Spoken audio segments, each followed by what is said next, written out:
anybody read the book Start With Why? Sinek? Yes, Simon Sinek. So if you don't like words, you can watch the YouTube video, and it's actually really quite good. But in this YouTube video, what he talks about is that, and it's a phenomenal book, though. I really recommend. He talks about how, leading organizations, the traditional mode is that people start with what? What am I going to do with my life? What am I going to do? And they focus on the what. That's the conventional approach. Organizations tend to focus on, what are we trying to build? What is the product?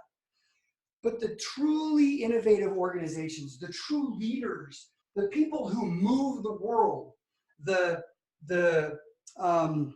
Steve Jobs, the Martin Luther Kings, the people who really make a difference, these are people who don't start with the what, but they start with the why.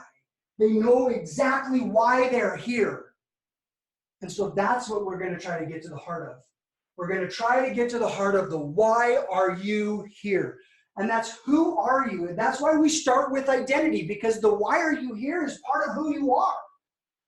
And that's why we have to figure that out, because if otherwise what happens is you spend your life in pursuit of an objective or a mission that you don't care about.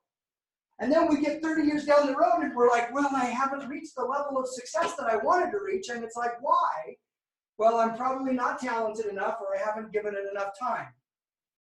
Meanwhile, the bottom of the iceberg is this teeny tiny thing because we have no energy to go do it and be successful.